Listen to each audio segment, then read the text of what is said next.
नमस्कार प्रिय दर्शकों, आप देख रहे हैं ज्योतिष मंत्र। प्रिय दर्शकों, आज नकारात्मकता नेगेटिव एनर्जी को हटाने का, शत्रु को बांधने का, शत्रु की जीव को, मुख को, मस्तिष्क को बांधने का, साथ ही साथ रोग बीमारी को बांधने का कि लंबे समय से रोगी हैं और वो रोग ठीक नहीं हो रहा, दवाइयां नहीं लग रही, तो उस रोग को खत्म करने के लिए रोग को बांधा जाएगा। इसके साथ किसी भी प्रकार की नेगेटिव एनर्जी, चाहे भूत प्रेत हो, मरी मसान हो, डाकनी शाकनी किया कराया हो, कोई भी चीज हो, उसको भी बांध करके नष्ट कर दिया जाता है इस मंत्र के साथ में। इसके साथ साथ इस मंत्र से खोया प्यार वापस प्राप्त हो जाता है। शत्रु का विनाश भी इस मंत्र के द्वारा निश्चित होता है। पूर्व में भी एक मंत्र दिया है, एक ही मंत्र से अनेकों अनेक कार्य सिद्ध किए जाते हैं, क्योंकि हर कार्य के लिए अलग अलग प्रकार से साधना करना कई बार संभव नहीं हो पाता। साधकों को तो सभी के लिए साधना करनी चाहिए, हर क्रिया के लिए एक साधना निश्चित ही करनी चाहिए, परंतु जो ग्रस्त हैं, सभी प्रकार की साधना विधान या इतना लंबा विधान नहीं कर पाते, तो उनके लिए इस प्रकार के मंत्र अत्यंत उपयोगी सिद्ध होते हैं। पूर्व में भगवान शिव का एक मंत्र दिया है जो सभी प्रकार के बंधन को खोलता है, बीमारी को काटता है, भूत प्रेत तंत्र बाधा से मुक्ति देता है। आज का ये मंत्र नरसिंह वीर का मंत्र है,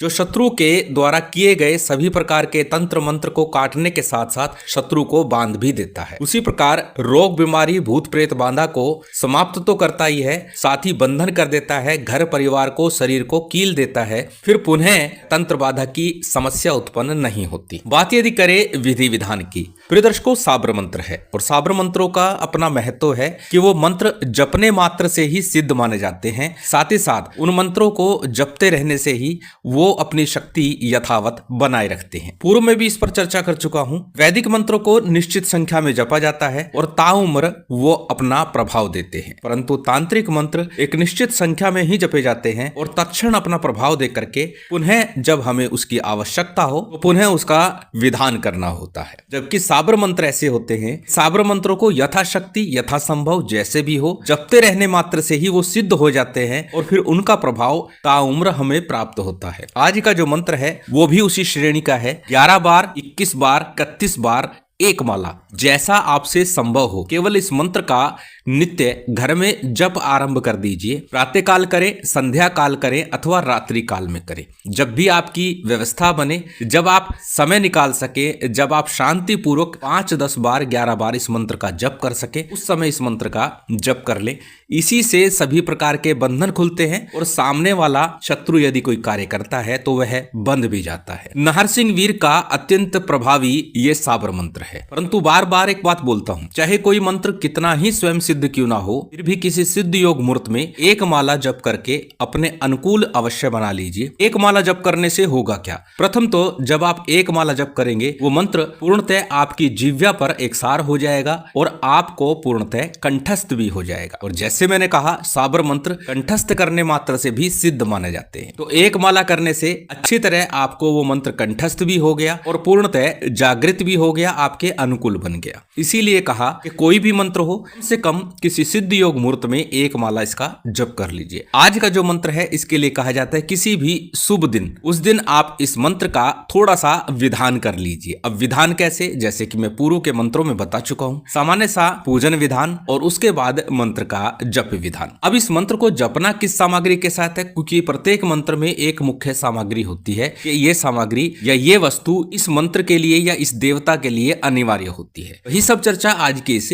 वीडियो में है। तो सबसे पहले सामग्री की ही बात कर लेते हैं कि इस मंत्र प्रयोग में किस प्रकार की सामग्री की आवश्यकता है। सामग्री में सामान्य पूजा पाठ की सामग्री, जिसमें अक्षत, पुष्प, धूप, दीप, नैवेद्य, फल फूल, मिष्ठान जो आपके घर में मौजूद हो, जो आपकी व्यवस्था हो, अधिक कुछ करने की विशेष आवश्यकता नहीं है। बात यदि करें भोग की, वह भी आपकी स्क्रीन पर लिखा हुआ है। मीठा पान, सिगरेट, बर्फी के 2 पीस होंगे, लौंग का जोड़ा लेना है, एक मिट्टी का सकोरा लेना है, बड़ा सा एक बर्तन ले लीजिए मिट्टी का, जिसके अंदर ये सामग्री हम रख सके। सभी कुछ लिखित रूप में दे दिया गया है। ये भोग सामग्री इस मंत्र में जब आप जप करेंगे तो मुख्य होगी। अन्य सामग्री गौण है, जितनी व्यवस्था हो वो ले लीजिएगा। अब किस दिन इस साधना का विधान करें? शनिवार अथवा रविवार मुख्य है, अन्यथा किसी भी दिन इस मंत्र का विधान किया जा सकता है। अब कैसे करना है? घर में उत्तर, पूर्व, पश्चिम किसी भी दिशा में मुख करके आप बैठ सकते हैं, दक्षिण दिशा को छोड़ करके। सबसे पहले थोड़ा जल लीजिए, अपने ऊपर और सामग्री के ऊपर जल छिड़क लीजिए। अपने सामने किसी चौके पट्टे के ऊपर काले रंग का, लाल रंग का वस्त्र बिछा लीजिए। उसके ऊपर गेहूं की ढेरी बना लीजिए, या सतनाजा की ढेरी हो, बाजरा हो, कोई भी अन्न हो उसकी ढेरी बना लीजिए। उसके ऊपर तेल का एक दीपक लगा लीजिए। साथ में जो भोग सामग्री है वह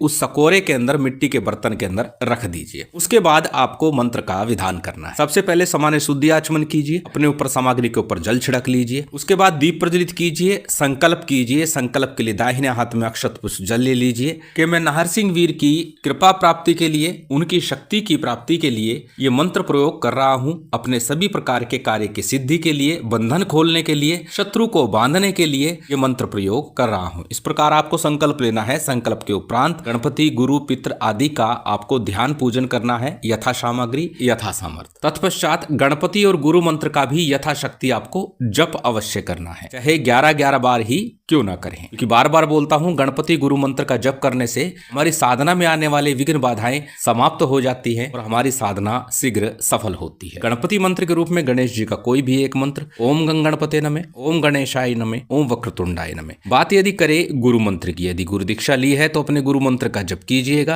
अन्यथा भगवान शिव को हाजिर नाजिर मानकर उनके मंत्र ओम नमः शिवाय का अथवा गुरु गोरखनाथ जी को गुरु मान करके उनके मंत्र ओम गुरु गोरक्षनाथाय नमः, इस मंत्र का आपको यथाशक्ति जप करना है। गणपति गुरु मंत्र का जप आपने कर लिया, उसके बाद आज का जो मूल मंत्र है इसका आपको जप करना है। अच्छा होगा यदि मंत्र जाप से पूर्व मंत्र को कंठस्थ कर ले। यदि मंत्र को कंठस्थ करने में किसी प्रकार की समस्या परेशानी है, याद शीघ्रता से नहीं हो पाता, उस परिप्रेक्ष्य में इस मंत्र को भोजपत्र के ऊपर लाल चंदन की शाही बना लीजिएगा, चमेली के कलम से लिखकर अपने सामने रखिएगा। फिर इस मंत्र को देखते हुए इस मंत्र का जप कीजिएगा, तो भी आपका मंत्र जाप पूर्णतः सिद्ध होगा, सफल होगा। मंत्र अत्यंत सरल आपकी स्क्रीन पर है, स्क्रीनशॉट ले सकते हैं, किसी कॉपी नोटबुक में नोट कर सकते हैं। मंत्र को एक बार बोल करके बता देता हूं। मंत्र इस प्रकार है, ओम गुरुजी नाहरसिंह नारी का जाया, याद कियो वेगा आया, नाहरसिंह मति लगाओ देर, मारते का हाथ बांध, चालते का पैर बांध, बोलते की जीभ बांध, देखते की आंख बांध, रोगी का रोग बांध, पीड़ा कष्ट बांध, जादू टोने बांध,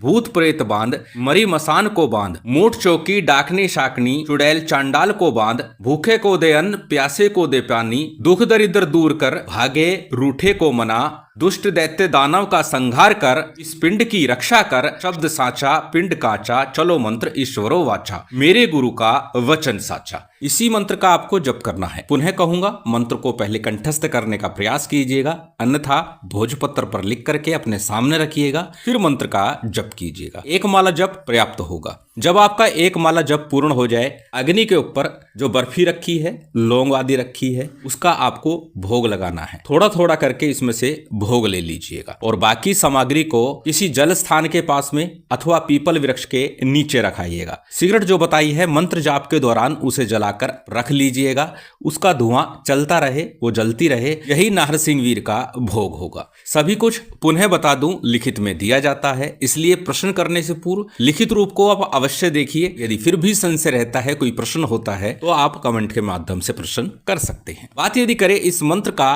प्रयोग किस प्रकार करना है, आरंभ में ही बोल चुका हूं, मंत्र का जप करने मात्र से ही आपके कार्य की सिद्धि होती है। फिर भी प्रयोग लिखे हुए हैं आपकी स्क्रीन पर, इन प्रयोगों को अपना लीजिएगा, प्रयोग में ला करके अपने कार्य की सिद्धि कर लीजिएगा। क्योंकि प्रयोगों को बताने बैठा तो वीडियो फिर विस्तार से लंबा हो जाएगा, फिर बोरिंग लगने लगेगा। इसलिए लिखित रूप में देने का प्रयास करता हूं ताकि सभी कुछ आप समझ भी सके, देख भी सके, सुन भी सके। शिव शक्ति की विशेष कृपा आप सभी को प्राप्त हो, यही कामना है। उम्मीद करता हूं आज की ये जानकारी, ये वीडियो आपको अच्छी लगी होगी। यदि अच्छी लगी हो तो कृपया लाइक कीजिएगा, शेयर कीजिएगा। यदि चैनल पर नए हैं तो सब्सक्राइब कर बेल आइकन बटन दबा दीजिएगा। जय माता दी, जय श्री राम।